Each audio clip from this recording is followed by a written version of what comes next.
The alarm tore through the barracks before I had even opened my second eye. Red light pulsed across the metal walls of Outpost Farron, and the floor trembled under my feet as something large moved in the sky above us. I had felt fear before. Every soldier has, but the sound that came next was not an alarm at all. It was a voice, human, calm, cutting through the chaos like a blade through fog. "Get up, now, they are early." That voice belonged to Sergeant Owen Pierce, and in the 3 months I had served beside his unit, I had never once heard him raise it. He did not raise it now either. That was what unsettled me most. My name, in the closest sound your language can form, is Rain. I am Saith, a species built for calculation, patience, and order. We do not startle easily. Our bodies read danger the way your instruments read temperature, a steady climb, never a shock. So when my hearts began to hammer inside my chest that morning, I did not understand what was happening to me. I only knew that something in the air had changed, and my body recognized it before my mind could explain it. I had been assigned to this joint outpost as part of a coalition exchange, one soldier from each allied species placed among a human unit to study their tactics and, if I am honest, to watch over them. My superiors did not trust humans. They said humans were unpredictable, emotional, prone to acting before thinking. I had read the reports. I had seen the numbers. Humans lost soldiers in numbers no safe commander would accept, and yet somehow they kept winning battles that should have ended them. I did not understand it. Not then. I pulled on my gear, the plated suit fitting close to my narrow frame, and stepped out into the corridor. Human soldiers moved past me in both directions, boots slamming against metal, voices low and fast. Nobody screamed, nobody froze. It was almost like watching a machine, except machines do not laugh, and somewhere down that corridor, someone was laughing. I found the source near the armory. A young soldier named Daniel Marsh was checking his weapon and grinning as he did it, joking with the woman beside him, Corporal Grace Bennett, who rolled her eyes but smiled anyway. "Guess breakfast is canceled," Daniel said. "Guess so," Grace answered. "Try not to die hungry." I stood there, uncertain whether to speak. On my homeworld, humor before battle was considered a sign of poor discipline, a mind unable to grasp the seriousness of its situation. And yet these two soldiers moved with more precision than most Saith recruits I had trained beside. Their hands did not shake. Their eyes were sharp. The joke, I realized slowly, was not weakness. It was something else. I did not have a word for it yet. Sergeant Pierce found me a moment later, his expression steady, his tone even.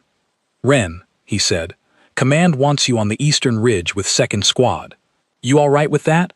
"I am prepared," I answered, because it was the correct answer, the expected answer.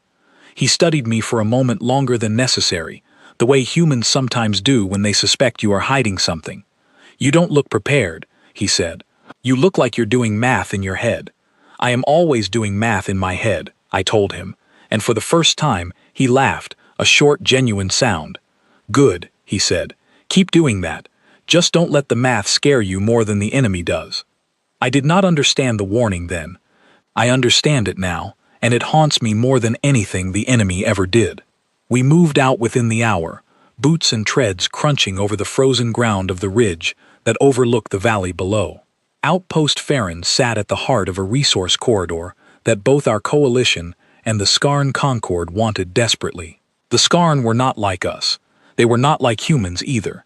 They did not think in terms of individual survival. Their soldiers moved as one enormous will, thousands of bodies acting on a single impulse, sacrificing themselves without hesitation because the collective mind behind them did not value any single life at all. We had fought the Skarn before, my people and I, on other worlds, in other wars. We had learned to respect their numbers and fear their patience. What we had never learned, what no coalition species had learned, was how to break their will entirely. You could destroy 1,000 Skarn soldiers, and the mind behind them would send 1,000 more without pause, without grief, without doubt. I stood on that ridge with 3 humans and 2 other coalition soldiers, watching the horizon, and I felt the old fear settle over me, the fear of facing an enemy that did not know how to stop. "Movement," said Lieutenant Claire Whitfield, crouched beside a scanner unit, her voice flat and controlled. Multiple contacts, low altitude, coming in fast. How many? I asked. She looked up at me, and for a moment, her eyes carried something I could not name. All of them, she said. I think they're sending all of them. Below us, the tree line began to shudder, and dark shapes poured out from beneath the canopy, like ink spilling across the snow. I had seen Skarn assaults before, but never like this. Never so many, never so fast. My mind, trained for calculation, began running numbers automatically, comparing our strength to theirs, searching for a ratio that would make sense of survival. The numbers did not make sense.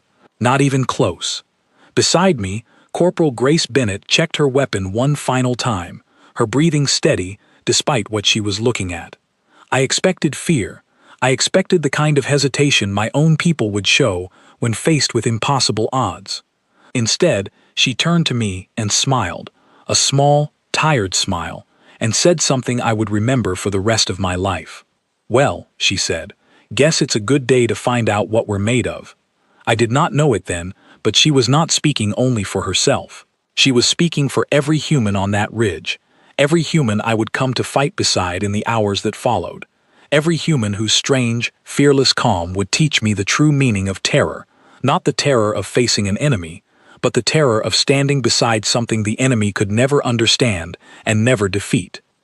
The horizon darkened further, the Skarn swarm rolling forward like a living storm, and Sergeant Pierce's voice came calm and clear over the comm channel. "Hold the line," he said. "Just hold the line." I looked at the humans around me, steady, quiet, unafraid in a way that defied everything I had been taught about their kind, and for the first time since arriving at Outpost Farron, I understood that I had misjudged them completely. I did not yet know how completely. Before the swarm reached us, there was a strange stretch of time where nothing happened at all. The dark shapes below kept climbing, slow and steady, and the six of us on the ridge simply waited. I had never experienced a silence like that one. It was not empty, it was full, packed tight with everything each of us was thinking and refusing to say out loud. I used that silence to study my companions, the way I had been trained to study allies and enemies alike, searching for patterns, searching for weakness. Lieutenant Whitfield kept her eyes fixed on the scanner, fingers moving in small, precise motions, adjusting settings that did not need adjusting. It was not nervousness.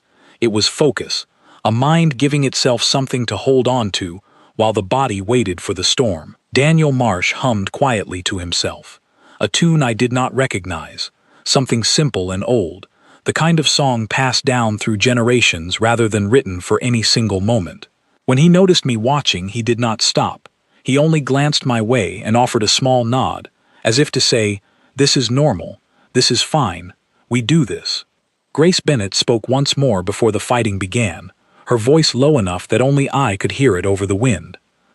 "You're wondering why we're not scared," she said. It wasn't a question. I did not deny it. "I am," I admitted. She adjusted the strap across her shoulder, eyes still fixed on the horizon. "We are scared, Ran," she said. "All of us. Every single time. You just don't get to see it the way you think you would. Fear doesn't always look like shaking hands. Sometimes it looks like this." I turned the words over in my mind, searching for meaning the way my people search for patterns in data. On my world, fear was measured, categorized, treated as a variable to be reduced through preparation and control. I had never considered that fear could be present and still produce something calm, something steady, something that looked, from the outside, almost like courage. Sergeant Pierce moved along the ridge, checking each position without hurry, his presence somehow settling the air around him further. When he reached me, he crouched low, resting one hand briefly on my shoulder plate, a gesture I did not fully understand but did not resist. "First fight is always the hardest," he said, "not because of what's coming, because you don't know yet what you can carry. After today, you'll know." I wanted to ask him what he meant, but the scanner beside Lieutenant Whitfield gave a sharp, rising tone, and all conversation ended at once. The dark shapes below had reached the base of the ridge, and the ground itself seemed to hold its breath. I thought, in that final quiet moment, that I finally understood something about humans, that their calm was simply another form of safe discipline, learned differently but built from the same foundation. I believed, foolishly, that I had already seen the deepest part of what made them capable of standing where other species would break and run. I had not seen anything yet. I had only seen the surface, the small and ordinary courage of soldiers waiting for a fight they expected to survive. What I would witness in the hours that followed was something else entirely, something that had no place in any report I had ever read, something that would follow me long after the ridge, the valley, and the war itself had become memory. The wind shifted, carrying the smell of ozone and turned earth, and somewhere far below, the first wave of the scarn began its climb toward the ridge. My hearts pounded, my mind screamed retreat. Every instinct trained into me for 100 years of Saith doctrine told me this was the moment to fall back, to preserve the line, to live to fight another day. The humans beside me did not move an inch, and that, more than anything the enemy had ever done to me, was the moment I began to understand what true terror really looked like. The first shots came from below, not from us. Bright bursts of energy climbed the slope in ragged lines, and the ground around our position erupted in showers of frozen dirt. I dropped low on instinct, my training taking over before my mind could catch up, and beside me, Lieutenant Whitfield returned fire without hesitation, her weapon steady despite the chaos closing in around us. "Contact," she called out, voice sharp but controlled.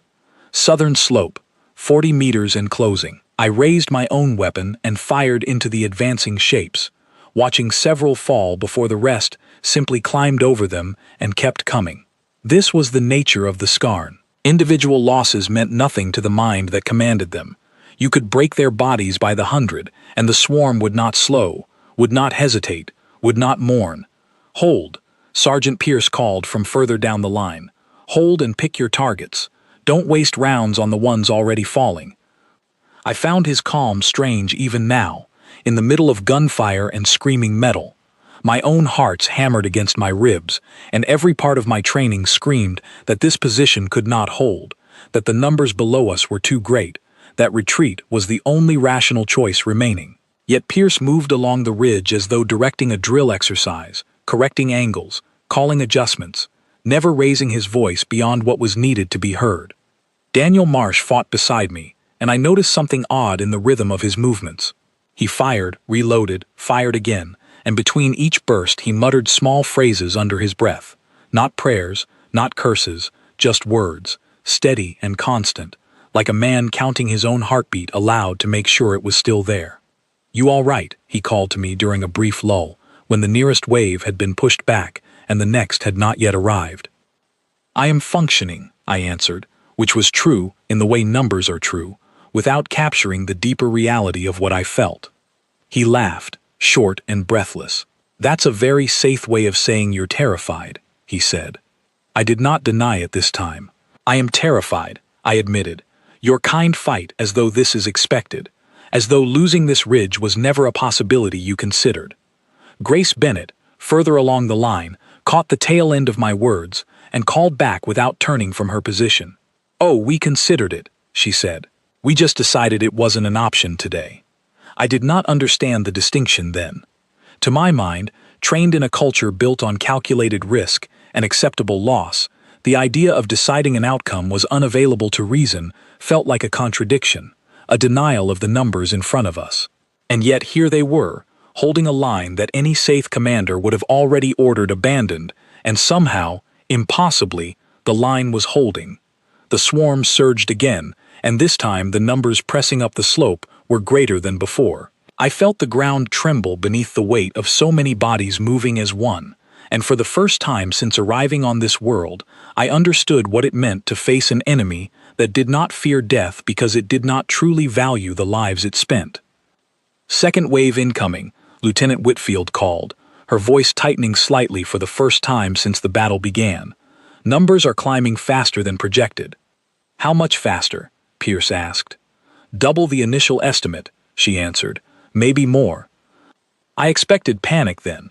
I expected the calm to finally break, the mask to slip, revealing whatever true fear lay beneath the practiced steadiness these humans had shown me all morning. Instead, Pierce simply nodded, adjusted his grip on his weapon, and spoke words that I have carried with me every day since. Then we hold twice as hard, he said. There was no bravado in his voice, no false confidence meant to steady frightened soldiers. It was simply a statement of intent, as plain and certain as stating the time of day. I looked around at the small group defending that ridge. 5 humans and 2 coalition soldiers against a swarm that outnumbered us beyond any reasonable calculation. And I felt something shift inside me, a crack forming in the foundation of everything I believed about strength and survival. The swarm broke against our position like a wave against stone, and for a moment, impossibly, we held. Bodies fell on both sides, the air filled with the acrid smell of scorched earth and spent energy cells. Somewhere to my left, one of the other coalition soldiers, a quiet Threllan named Vess, took a wound to the shoulder and staggered, and it was Grace Bennett who moved without being asked, dragging him back behind a ridge of broken stone, applying pressure to the wound with hands that did not shake despite the chaos surrounding her. "You're fine," she told him, voice firm and warm at once. "You're fine. Stay with me." I watched this exchange while continuing to fire into the advancing shapes below, and I found myself struck by something I had not expected to feel on this battlefield, a strange and unfamiliar warmth, entirely separate from the fear and the fighting. These humans, whom my people had labeled unpredictable and undisciplined, moved through this chaos with a kind of care for one another that I had rarely witnessed even among my own kind during moments of calm, let alone during combat. The swarm pulled back briefly, regrouping at the base of the ridge, and in that brief silence, Daniel Marsh turned to me, his face streaked with dirt and sweat, and asked a question I did not expect. "Do your people have something like this?" he said. "Something you fight for, beyond just orders and numbers?" I considered the question carefully, the way I consider most things, weighing it against everything I understood about my own culture. "We fight for the preservation of our people," I answered. "For the continuation of our species and our worlds." "That's not quite what I meant," he said, reloading his weapon with steady hands. "I meant something smaller, something like this moment, something like the person standing next to you." I did not have an answer for him then. I have one now, though it came too late to give him the comfort he might have wanted in that moment. The swarm began its next advance, larger than the last, dark shapes flooding up the slope in numbers that made my calculations feel meaningless. Lieutenant Whitfield called out troop positions with a voice growing tighter by the second, and somewhere behind us, through the comm channel, Coalition Command issued the first warning of what was to come. "All units prepare for possible withdrawal," the voice said, flat and distant, utterly removed from the desperate reality unfolding on that ridge. "Hold positions until ordered otherwise." Pierce did not respond to the order directly. Instead, he turned to his squad, and to me, and said words that would echo through everything that followed in the hours ahead. "We're not going anywhere," he said. "Not today." I believed, in that moment, that I finally understood the depth of human courage, that I had witnessed the full measure of what made them capable of holding lines other species would abandon. I was wrong. I had only seen the beginning. What came next, as the swarm surged forward in numbers beyond counting, would show me a side of humanity that no report, no training, and no amount of calculation could have prepared me for. The ridge shook beneath the weight of the advancing swarm, and somewhere in the noise and chaos, I heard Grace Bennett begin to sing, quiet and steady, a tune with no particular meaning that I could identify, simply a sound to hold on to amid the storm. Daniel Marsh joined her after a moment, his voice rough but certain, and even Lieutenant Whitfield, focused entirely on the battle unfolding before us, allowed the smallest trace of a smile to cross her face. I did not understand it then, this strange human habit of finding music inside chaos, of holding on to small and simple things while facing overwhelming danger. I understand it now. It was never a distraction from the fear. It was a way of proving, to themselves and to each other, that the fear had not yet won. The order came through clearly this time, no longer a suggestion but a command, backed by the full weight of coalition authority. All forward positions were to withdraw immediately, falling back to the secondary line 3 kilometers behind us, where reinforcements and heavier defenses waited. I felt relief wash through me at the words, the promise of survival after a battle that had already stretched far beyond what I believed any group of soldiers could endure. "Fall back," Lieutenant Whitfield relayed, her voice carrying clearly across the ridge. "Command wants us at the secondary line. Now." I began to move, gathering my gear, ready to follow the order that every instinct in my body demanded I obey. It was only after several steps that I realized none of the humans around me had moved at all.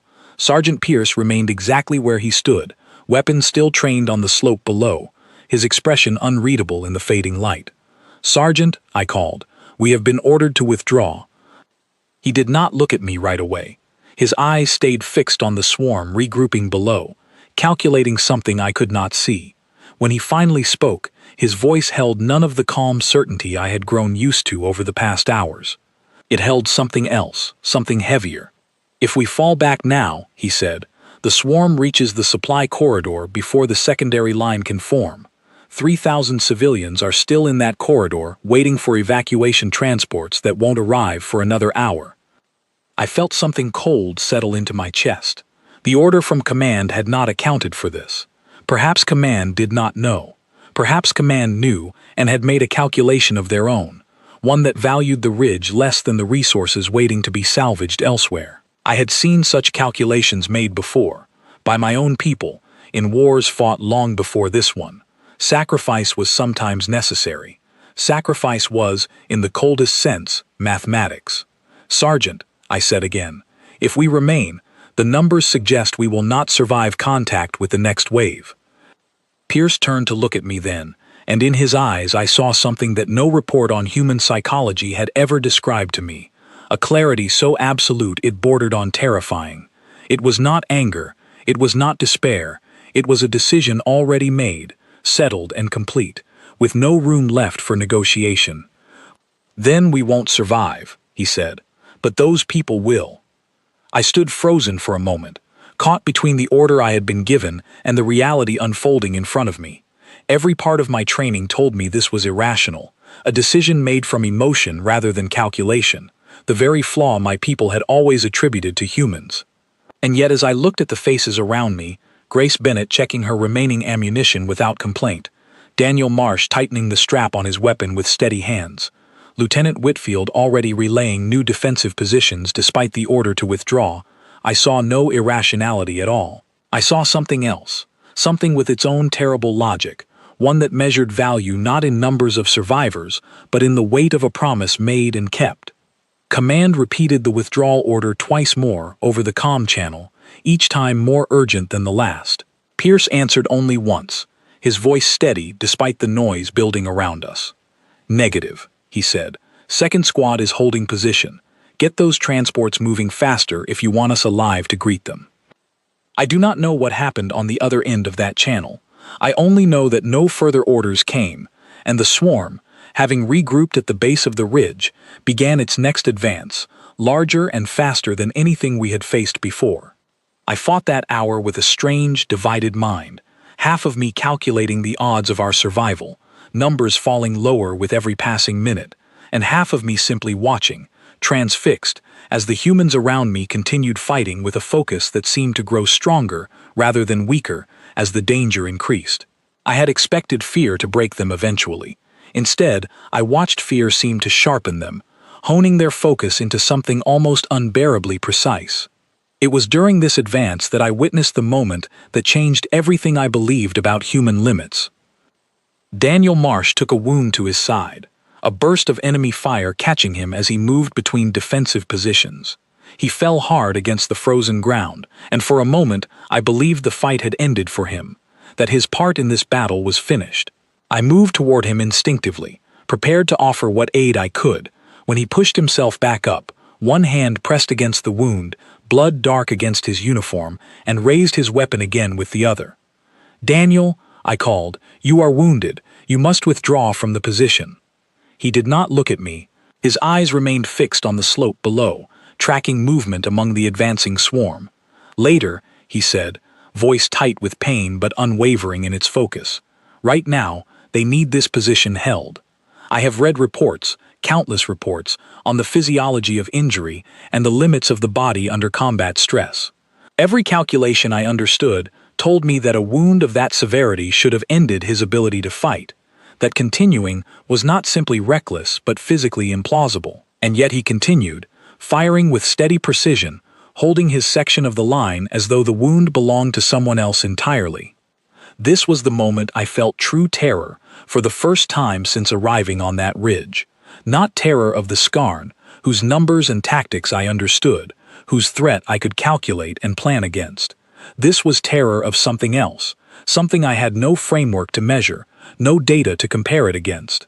It was the terror of watching a creature continue functioning past every limit I understood the body to possess, driven by something that was not madness, was not simple duty, was not even the survival instinct that governs most living things. It was something chosen, deliberate, and utterly beyond my ability to predict. I turned to Lieutenant Whitfield, hoping she might share some fraction of the alarm building inside me. Instead, I found her calling for a medic to reach Daniel's position while continuing to direct fire against the advancing swarm, her voice carrying the same steady calm it had held since the battle began. "He'll hold," she said, almost to herself. "He always holds." I wanted to ask her how she could be certain of such a thing, how any commander could rely on a wounded soldier continuing to function at the edge of collapse. But there was no time for questions. The swarm was nearly upon us again, and the numbers pressing against our position had grown larger still, a black tide climbing the frozen slope with a patience that suggested the mind behind it had all the time in the galaxy to spend on our destruction. Grace Bennett reached Daniel's position moments later, applying a field dressing with quick, practiced hands while he continued firing over her shoulder, refusing to lower his weapon even as she worked. There was no argument between them, no attempt to force him back from the line. She simply worked around his continued fighting, as though this was expected, as though this was normal, as though the body's supposed limits were merely suggestions rather than absolute laws. "I am fine," Daniel said through gritted teeth, more to reassure her than to answer any question she had asked. "You're an idiot," she answered, tightening the dressing with more force than necessary. "But you're my idiot, so stay alive." The exchange, brief and strange, struck me harder than any moment of the battle itself. Here, in the middle of overwhelming danger, wounded and outnumbered, these two humans found room for warmth, for something that resembled affection more than duty. I did not understand it fully then. I understand it better now, though the understanding came at a cost I still carry. The swarm reached our position again, and this time the fighting grew close enough that I could see individual Skarn soldiers clearly, their featureless faces betraying nothing, their movements coordinated by a will that was not their own. We held them back through sheer effort, every soldier on that ridge fighting past the point where exhaustion should have claimed them, past the point where fear should have driven them to abandon the position entirely. Command's voice returned to the comm channel once more, this time carrying a note of something I had not heard from Coalition Command before, something close to concern. "Second Squad. Transports are still 14 minutes out. Can you hold?" Pierce answered without hesitation, his voice rough now from the strain of continuous combat, but no less certain than it had been at the beginning. "We'll hold," he said. "Just get them here." I looked at the soldiers around me in that moment, wounded, exhausted, facing numbers that made survival seem like a mathematical impossibility, and I understood, with a clarity that frightened me more than the swarm itself, that they meant every word. There was no bravado in the statement, no attempt to project confidence they did not feel. It was simply a fact, stated plainly, the way one might state the distance to a destination or the time remaining before dawn.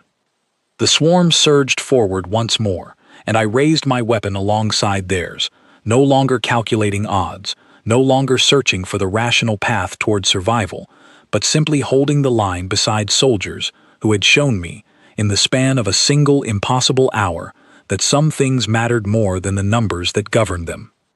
The other coalition units on the wider line began their withdrawal soon after, following the order that Pierce and his squad had refused. I watched through gaps in the fighting as distant shapes, my own kind among them, retreated toward the secondary defenses, leaving our small position increasingly isolated against the swarm's advance. I understood the logic of their choice. I had been trained in that same logic. Preserve the greater force, accept the loss of the smaller position. It was not cowardice, it was mathematics, cold and impersonal, the same mathematics that had governed every war my people had ever fought. And yet, standing on that ridge, watching allies of my own species vanish into the tree line, while a handful of humans continued holding a position that mathematics declared unwinnable, I felt something inside me shift permanently away from the beliefs I had carried my entire life. The swarm pressed harder now that our flanks had been exposed by the wider retreat. Lieutenant Whitfield called out new positions, pulling the remaining defenders into a tighter formation around the ridge's central outcropping, a natural choke point that offered our only remaining advantage. I moved to join them, my earlier fear now buried beneath something closer to grim determination, though I could not have named the feeling at the time. We lost radio contact with the wider coalition line shortly after, the constant hum of comm traffic falling silent as distance and interference swallowed the signal. For the first time since the battle began, we were entirely alone, 7 soldiers against a swarm whose numbers seemed to multiply with every passing minute. It was in this isolation that I witnessed the moment I have struggled hardest to describe to others since, the moment that gave this account its name. Lieutenant Whitfield made a decision I did not expect, one that revealed a side of human command I had never encountered in any coalition briefing. She ordered Vess, the wounded Thralan soldier, along with the remaining defensive shield generator, move to the outcropping's eastern edge, a position that would draw significant enemy attention away from the main group but offered little chance of the generator's survival, and by extension, little chance for whoever remained beside it. "I need someone to hold that flank for as long as possible," she said, her voice carrying none of the softness I had grown used to. "It won't hold long. Whoever takes it needs to understand that." I expected an argument, a moment of hesitation among the soldiers gathered around her.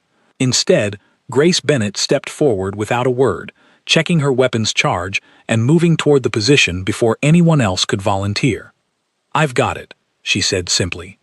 Whitfield studied her for a long moment, her expression unreadable, before nodding once. 15 minutes, she said. "That's all we need." "I'll give you 20, Grace answered, and then she was gone, moving toward the exposed flank with the same steady calm she had shown throughout the entire battle.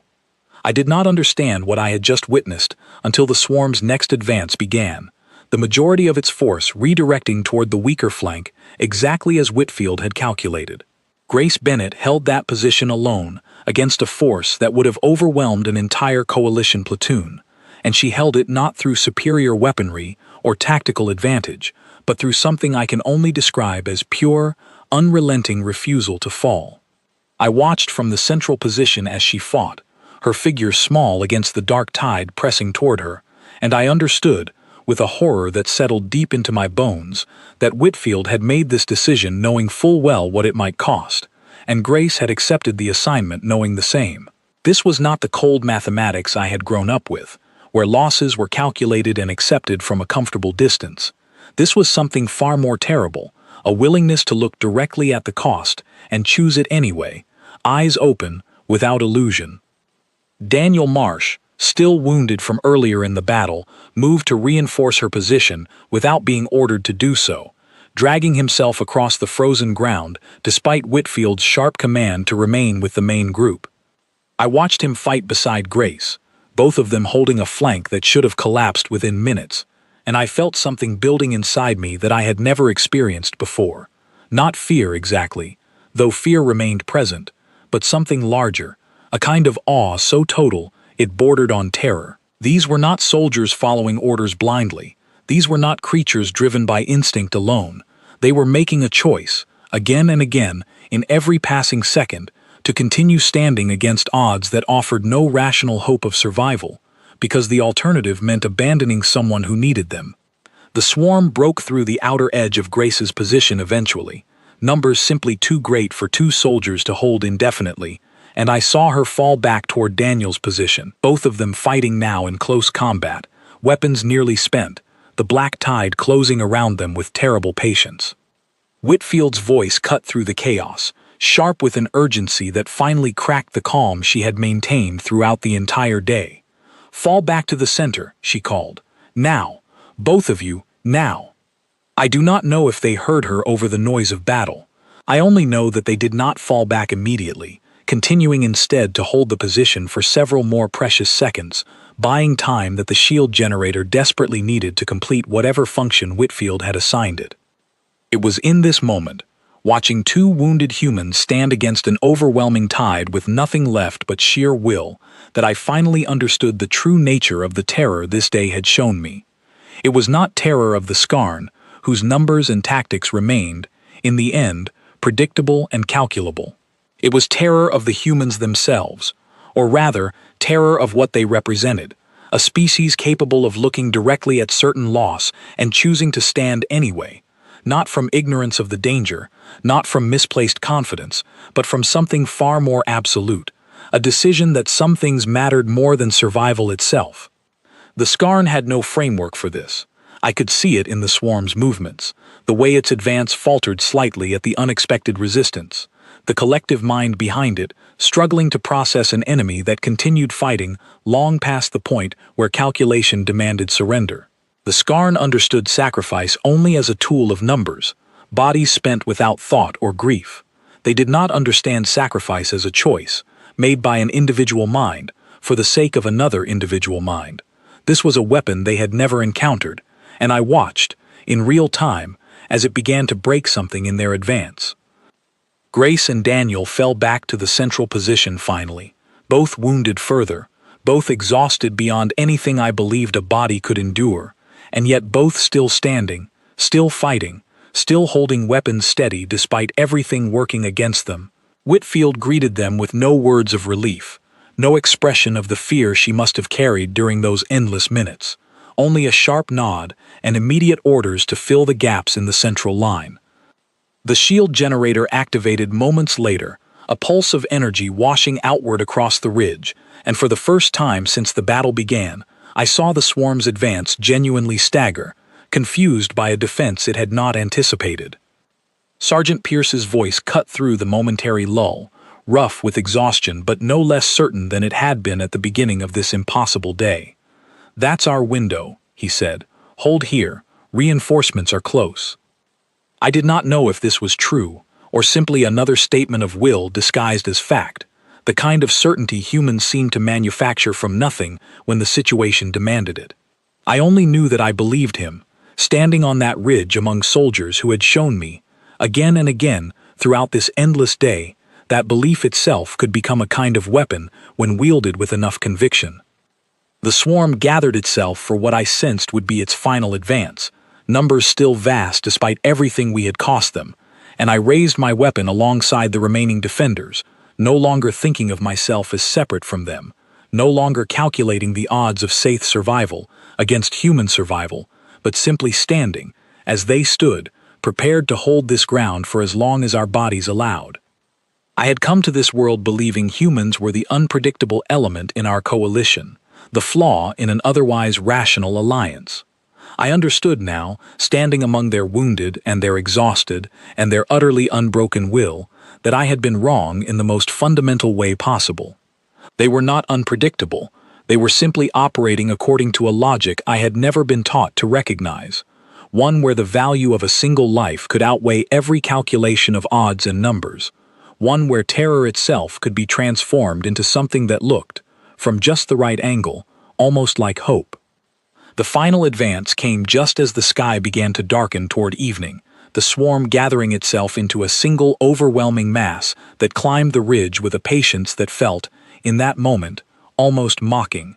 I remember thinking, with the strange clarity that sometimes arrives in the final moments before an ending, that this was the calculation finally catching up to us, the debt of impossible odds finally coming due.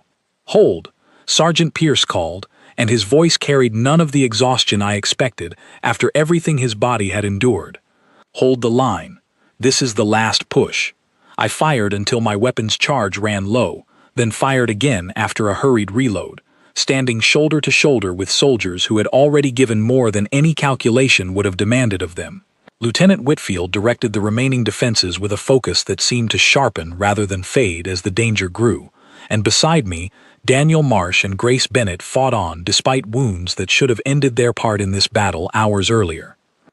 It was in the middle of this final advance that I heard something new cutting through the noise of battle, a distant rumble growing steadily louder, engines and repulsors climbing over the ridge from the direction of the secondary line. For a moment I believed it was simply another wave of the enemy, some new horror the Scarn had held in reserve. Then Lieutenant Whitfield's voice rose above the chaos, carrying something I had not heard from her throughout the entire battle, something close to relief. "Reinforcements," she called. "That's our reinforcements." I looked up in time to see the first transports crest the ridge behind us, Coalition soldiers pouring out before the vehicles had even come to a full stop, weapons already firing into the swarm's exposed flank. Among them I recognized soldiers of my own species, Saith, who had retreated earlier under orders, now returning alongside human forces that had rallied from the secondary line the moment word reached them that second squad had refused to abandon the ridge. I learned later, from soldiers who fought in that relief force, that word of our refusal to withdraw had spread through the wider coalition line faster than any official communication could have carried it.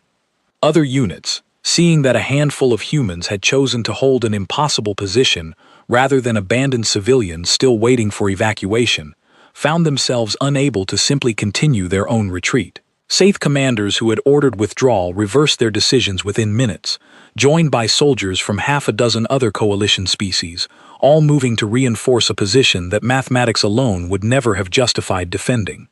The Scarn's advance, already strained by the unexpected resistance it had faced throughout the day, finally broke under the combined weight of the reinforcement wave. I watched the swarm's remaining numbers scatter and retreat down the slope, the collective mind behind them apparently deciding, at last, that this position had cost more than it was worth. The silence that followed felt strange after so many hours of constant noise, the kind of silence that seems to ring in the ears rather than simply exist. I lowered my weapon slowly, uncertain for a moment whether the battle had truly ended, and looked around at the soldiers who had held that ridge alongside me. Grace Bennett sat heavily against a section of broken stone, her uniform torn and stained, her face pale from exhaustion and blood loss, and yet she was laughing, a soft, tired sound that seemed to carry relief more than any real humor. Daniel Marsh sat beside her, equally exhausted, joining her laughter despite the wound still visible beneath his hastily applied dressing. "Told you I'd hold 20 minutes, Grace said between breaths. "You held 23, Daniel answered. "Overachiever." I did not understand the humor at first, standing there in the aftermath of a battle that had nearly ended all our lives. It seemed strange, almost inappropriate, to find laughter so soon after such loss and danger. I understand it now. It was not disrespect toward what had happened. It was the opposite, a way of proving, to themselves and to each other, that they had survived to feel something other than fear. Sergeant Pierce moved among the wounded, checking on each soldier personally despite his own exhaustion, offering quiet words of reassurance that seemed to carry more weight coming from him than any medical assessment could have provided. When he reached me, he studied my expression for a long moment, perhaps reading something in my posture that betrayed the turmoil still settling inside me. "First real fight," he said. "It shows." "I do not know how to describe what I witnessed today," I admitted, the words coming slower than usual, weighed down by everything I had seen. "My people call your species unpredictable. I do not believe that word applies any longer." Pierce allowed himself a tired smile, the first genuine expression of relief I had seen from him since the battle began. "What word would you use instead?" he asked. I considered the question carefully, searching through everything I had witnessed throughout that endless day, the calm before the fighting, the refusal to retreat despite direct orders, the sacrifice offered without hesitation, the will that continued past every limit I believed the body could endure. "I do not have a word for it yet," I admitted. "My language was not built to describe what I saw today." He nodded slowly, glancing back toward Grace and Daniel, still sitting together against the broken stone, still finding room for quiet laughter, despite everything they had survived. "Maybe you don't need a word," he said. "Maybe you just need to remember it." The transports began evacuating the wounded soon after, and I found myself walking among the aftermath of the battle, surveying the ridge that had nearly claimed all our lives.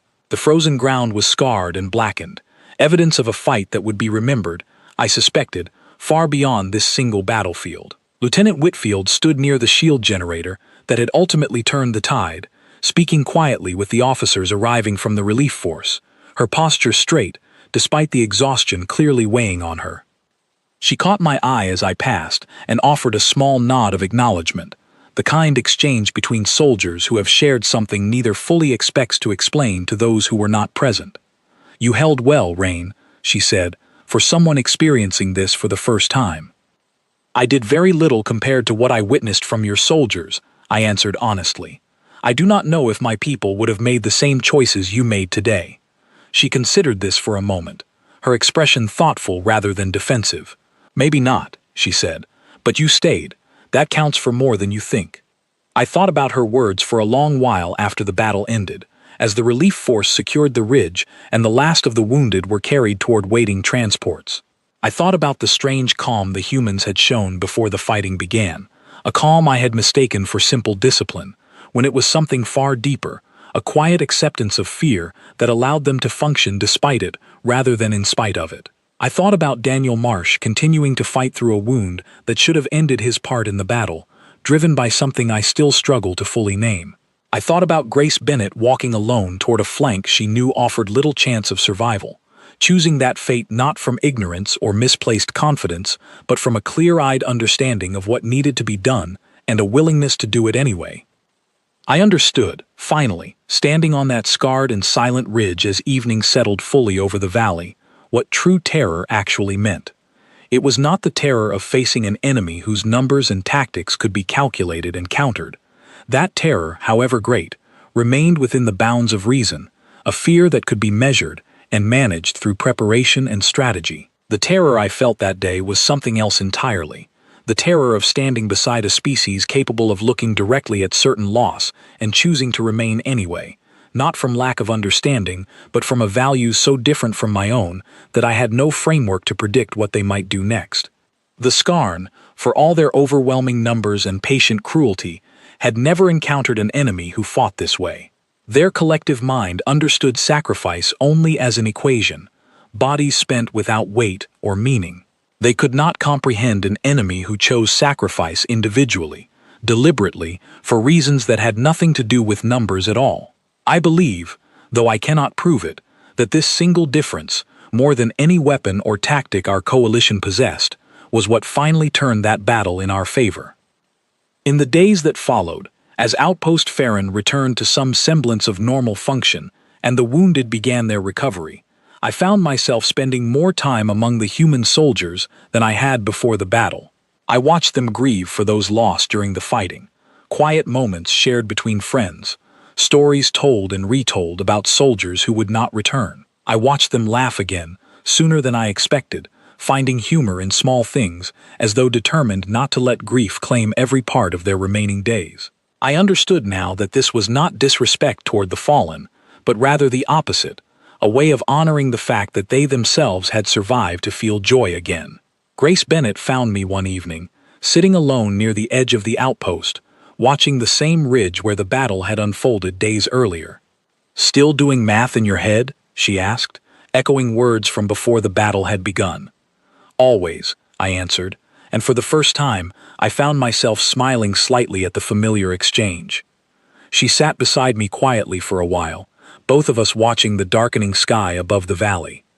"You looked pretty scared out there," she said eventually, before the fighting started. "I was scared," I admitted.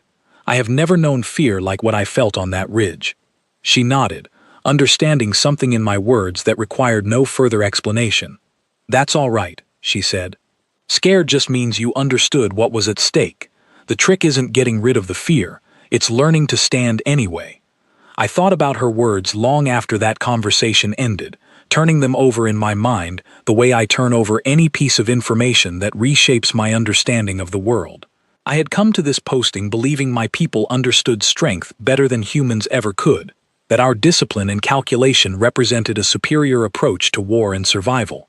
I understood now how wrong that belief had been. Humans did not lack discipline. They simply built it from a different foundation, one rooted not in the avoidance of fear, but in the choice to act despite it, not in the preservation of the self above all else, but in a willingness to weigh the value of another life against their own, and, When necessary, choose the other. This was not weakness, as I had once believed. It was perhaps the single greatest strength I had ever witnessed, one that no swarm, no matter how vast, could ever truly comprehend or overcome.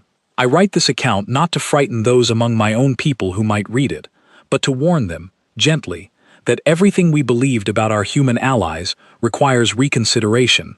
They are not the unpredictable flaw in our coalition. They are perhaps its greatest strength, a species capable of facing true terror and choosing, again and again, to stand against it anyway.